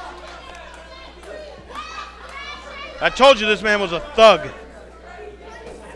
What kind of a man tries to assault a man's wife? He's the real coward, picking on a wife and his children. Well, folks, before I was so rudely interrupted, we'd like to thank Mr. Print Pompano for all your printing services in the South Florida area. Contact Mr. Print Pompano today. He chased himself out clear out the door. And folks, we'd also like to thank the official soft drink of Enigma Pro Wrestling, available in over 20 flavors, Rich Soda. Folks, it is just about time for your main event, and this is going to be a big one.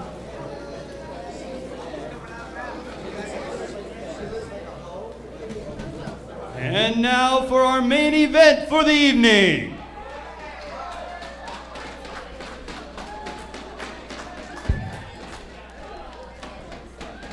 First to the ring, weighing in at 235 pounds, from Atlanta, Georgia, Kiko Harris. Well, folks, this match has been building for quite some time. This rivalry between the former tag team partners Kiko Harris and Chuckles.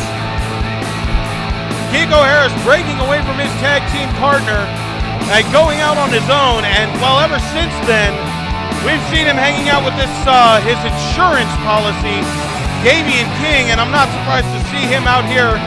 And this has got to bode ill for Chuckles. All right, we're going to do this again. I don't know if you've heard. 2016 is the year of Kiko Harris. I've already proclaimed that I'm half man, half amazing. Kiko Harris from Atlanta, Georgia. Half man, half amazing. Kiko Harris. Say it. Okay, what he said.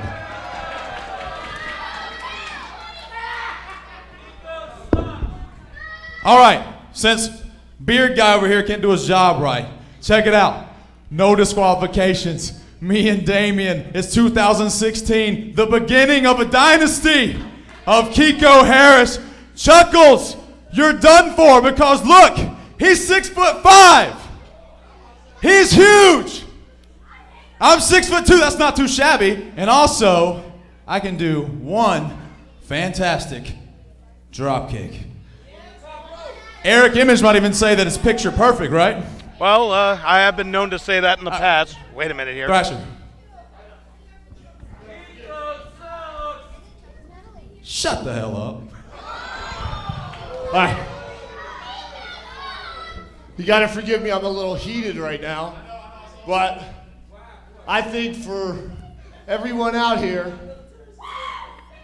wants to see you and Chuckles one-on-one in this no DQ.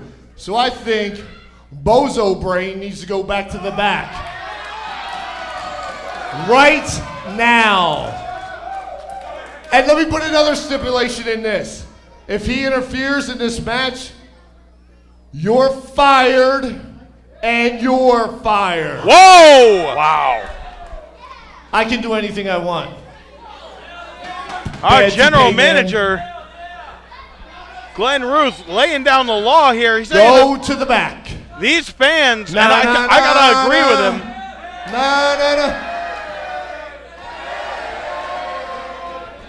Saying that these fans want to see Kiko Harris and Chuckles settle this once and for all in that ring in this no disqualification match, and I got to agree with him. Well, folks, this just leveled the playing field. I think what everybody wants to see is Kiko versus Chuckles, period. One-on-one.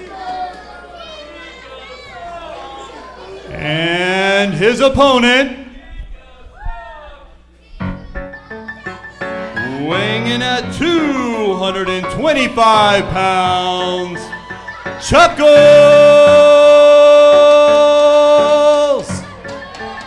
Oh, and, well, that bodes ill for Kiko Harris, as does that. Chuckles bringing the,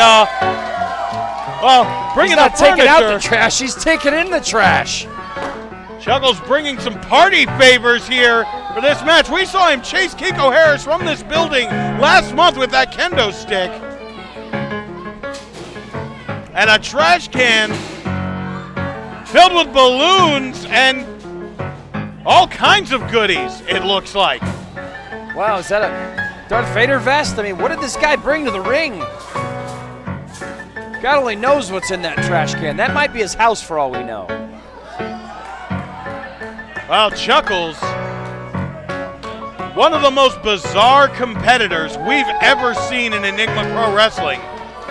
And the jury's still out on whether this guy's Happy Meal is filled with full fries or not. We're not quite sure yet about Chuckles, as you can see evidence from his behavior prior to this match.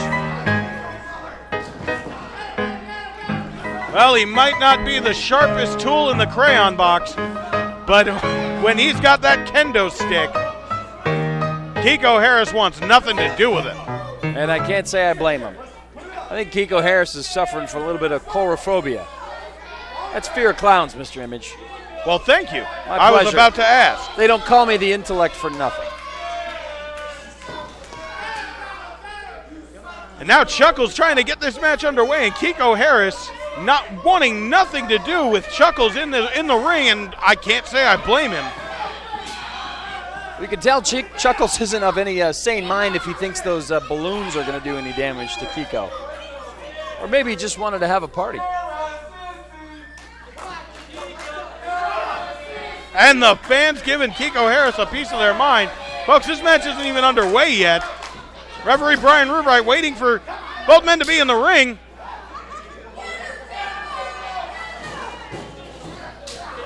And now Chuckles just chasing Kiko Harris around the ring with a kendo stick, and Kiko Harris using the trash can as a shield. And a little bit of a distraction here. It's all that Kiko Harris needs.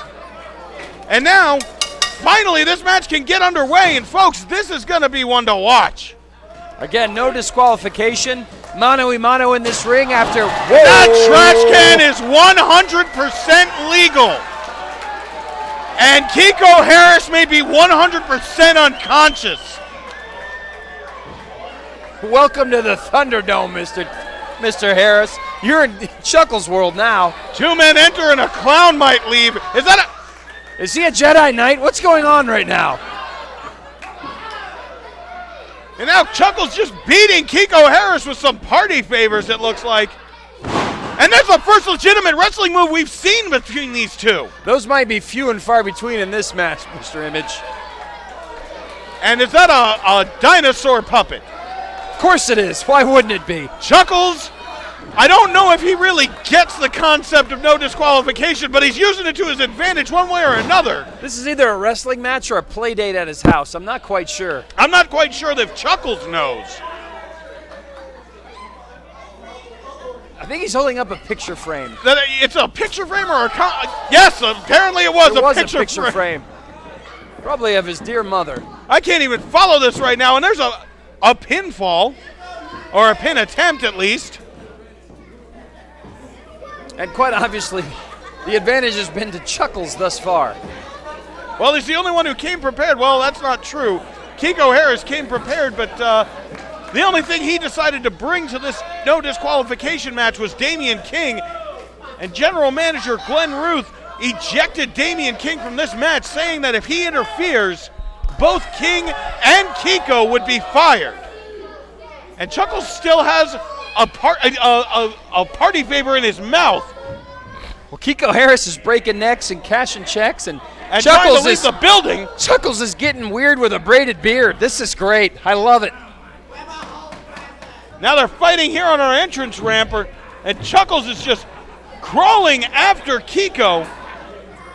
Jesse, this is absolutely bizarre. Yet highly entertaining. Oh! And what a brutal side suplex. Right there on the entrance ramp. Yeah, I think Caesar here, just to the right, felt that one. Ouch. Well, that'll take the fun out of the match for Chuckles. Am I correct in saying that to use Caesar in this match is legal? I would imagine so, yes. And this crowd firmly behind Chuckles. They have wanted for quite some time to see him get his hands on Kiko Harris. I know Kiko goes by the motto easy money, but there's going to be nothing easy about this match, I can tell you. You're in Chuckles' world, Mr. Harris. And now Chuckles biting Kiko Harris, 100% legal. This no disqualification match. Chuckles going for a powerbomb here on the outside. On the apron. Woo. And notice our referee, Brian Rubright, isn't even counting to 10 because pinfalls count anywhere. He is here to count the pin or the submission. That is the only way this match ends. I think he's still in awe of what came out of that trash can. And now Chuckles building up a head full of steam and catches a head full of, what was that, a baking pan? I think it was. Sans any kind of food. Just wrapping that baking tin around the skull of Chuckles did Kiko Harris. And Kiko's now holding a brownie sheet, ladies and gentlemen. It's just that kind of match. And boy, do I love it. Well, this is something unlike anything we've ever seen in Enigma Pro Wrestling before. And we remind you, those of you listening here on our broadcast, if Damian King comes out and interferes on this match, both Damian King and Kiko Harris are fired from Enigma Pro Wrestling. Well, Kiko Harris seems to want to prove that he doesn't need Damian King to beat Chuckles, even though that was his plan from the get-go. But right now, Kiko Harris using every weapon that Chuckles brought to this match to his advantage. And there's a few still in the ring we've yet to see. The tone was set right out of the gate with that trash can impact on Kiko Harris's skull. I thought this match was over before it really began. But Kiko Harris showing that it's not all talk, not all arrogance, and that he can back it up in the ring. Even in a match that is firmly to the advantage of his opponent. Chuckles trying to catch Kiko with a couple boots to the chest, but Kiko just a little bit faster and a little bit craftier. And we first saw these two, they came to Enigma Pro Wrestling as tag team partners and had some great success early on. One of the most bizarre tag teams we'd ever seen. Absolutely, and about 3 or 4 months ago, there was a rift in their relationship and they separated, and there's been no love lost between the two of them ever since then. Well, Kiko Harris claims that Chuckles was holding him down, that he couldn't reach the success that he wanted, that he felt he deserved as Chuckles' partner. And while we see the result here now, ever since then, Chuckles has been aching to get his hands on Kiko Harris, and good God. That was a kendo stick to the C3, 4, and 5 in his spine. Ouch. The impact on the spine of Chuckles. Playtime is over. But Chuckles kicking out. And now Kiko Harris just throttling Chuckles with that kendo stick. You can see Chuckles fighting, trying to get advantage of that stick, trying to keep it away from his throat.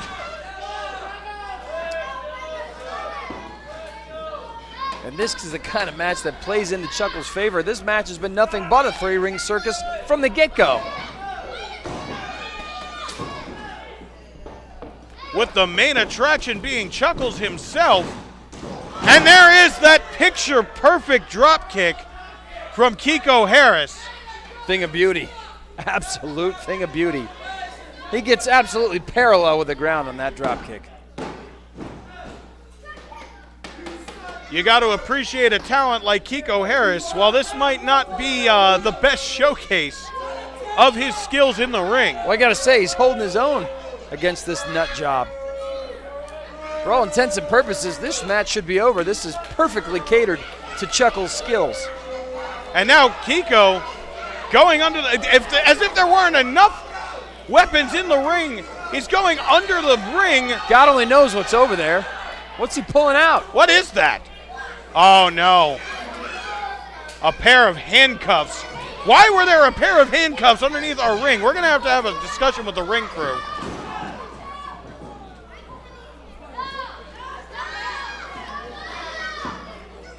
Oh, this does not bode well for Chuckles. And Kiko Harris looking to what is he doing here? Looks like he's handcuffing him to the second rope. It looks like he's trying to handcuff Chuckles to the rope. And if he can actually handcuff oh no. And Kiko taunting him with the key. Well, this is going to make a huge disadvantage for Chuckles. And again, in a no disqualification match, you can pretty much do whatever you want. This is 100% legal, folks. It might not be fair. It might not be right.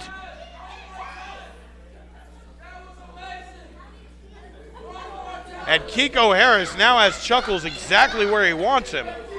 And you'll notice the strategy of Kiko. He handcuffed Chuckles onto a side of the ring where there are no weapons. That trash can, that kendo stick, all on Kiko's side of the ring. But Chuckles still trying to put up a fight.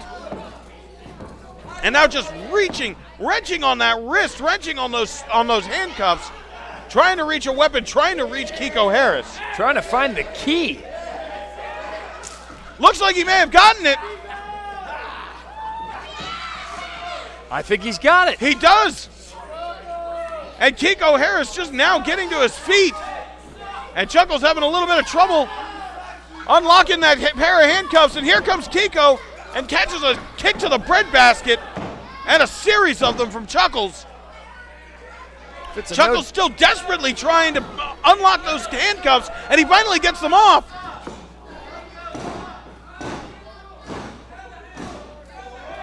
And now he clocks Kiko Harris with those handcuffs. Oh, wait. It's turned in Chuckles' favor. What Kiko thought was an advantage is now a disadvantage. And now a drop kick of his own from Chuckles.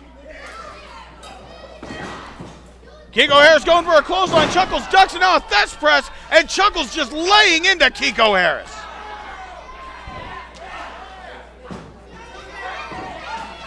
And now once again, Chuckles, is that a mallet? I thought it was a party horn. I don't know what's in the ring right now. And now that big cartwheel elbow that we've seen before from Chuckles. And that big black hole slam. Folks, that might be it. Oh. Chuckles may have actually, no. I was going to say Chuckles may have actually finally gotten his revenge on Kiko Harris. And still brandishing those handcuffs. Now cast them aside does Chuckles. But Kiko Harris was waiting for him and tosses him to the outside. And catches him on his way back in with a kick to the jaw. And Chuckles kicking out. You may have noticed that Kiko Harris's legs were underneath the bottom rope there. but it doesn't matter in this no disqualification match.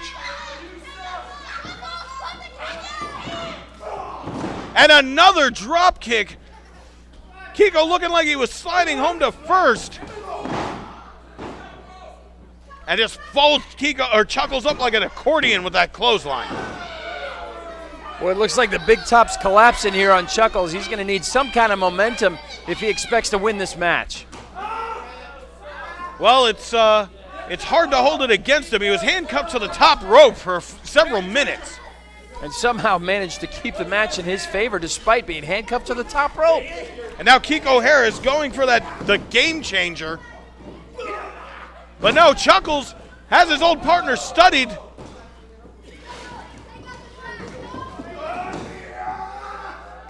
And a big spin out powerbomb from Chuckles. And Kiko Harris somehow having the wherewithal to kick out. What are these two going to keep? What do they have to do to put each other down? Somebody's going to have to use something illegal to win this match. There's the only way to it. There is nothing illegal. But something you wouldn't normally lose in a match, like a garbage can. Like a trash can. And that big, like an elbow drop with that trash can from Chuckles. And the fans showing a little bit of a bloodthirsty side here. Chuckles giving them what they want. And now Chuckles, I think, might be setting up a present for himself. Or going out to the ringside. And again, God only knows what he's going to pull out from under there. Who knows what's on that side? Why are we keeping... Handcuff, what? What is that, a bag? A gift bag? Well, I did say he was getting a present for himself. He sure did. What were these ring guys doing prior to today's matches? What is... Handcuffs and...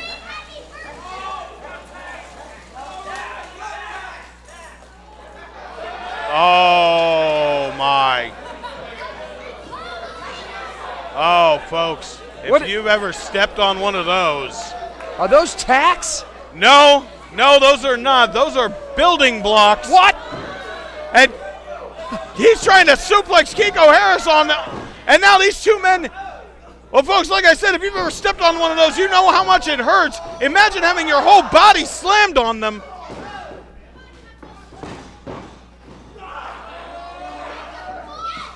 And both men going back and forth. Neither of them wants this to happen. And a big spinebuster slam onto that trash can from Kiko Harris. That might be it, folks. No, unbelievable. How in the world? Well, I guess, Chuckles might not even know he's here right now. Yeah, this clown's possessed. That might be... Instinct isn't even the right word. That just might be pure lunacy. And lest anyone forget, there's still a corner full of building blocks over there that somebody's going to fall on here shortly. God, I hope not. Now, Chuckles, you're crawling into the wrong corner there, Chuckles. And now Kiko Harris picking him up onto the top rope. What does Mr. Easy Money have in mind here? Oh, I hope he's not doing what I think he's doing. Chuckles fighting out. Looked like a superplex attempt from Kiko Harris. And an enziguri. And now Kiko Harris once again to the top rope. And a superplex on those blocks. Oh, no. Oh my God. The brunt of that one. Just imagining how that feels, and I feel like I need to go to the hospital. Look at those blocks sticking out of Kiko Harris's back. This might have been a bad decision from Mr. Easy Money. Again, the resiliency of Chuckles. And Chuckles kicks out. What in the world are we witnessing here, folks? This has truly lived up to the main event for Enigma's Ignition tonight. I can't even speak. I'm out of breath. This is amazing. Brian Rubite counting both men out. But there's no disqualification. Can you get counted out in this match? Well, I guess you can be knocked out. And, oh no. And these two men are fighting over that kendo stick. Both of them has a hand on the stick, and they are laying into each other. Back and forth they go. And Chuckles came out the better for it. Kiko ducks the kendo stick. A rising knee lift. Now Kiko with a head full of steam and catches a super kick from Chuckles. And Chuckles, wow. Did you see that split?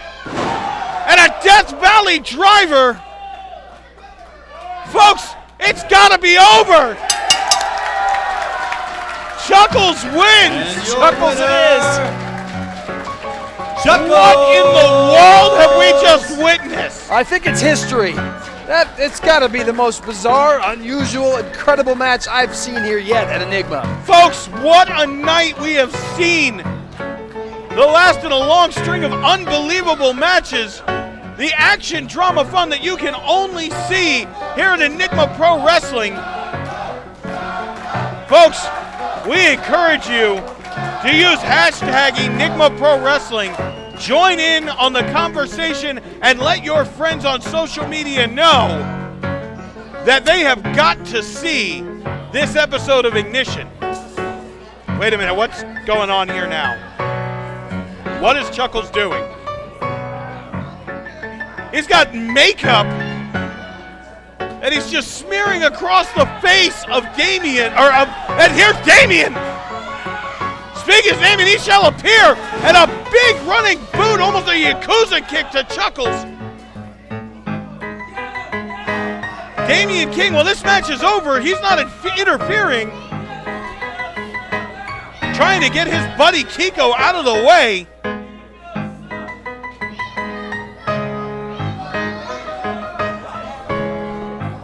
What an amazing resolution to this rivalry that's been going on for months. Incredible. What? Whoa.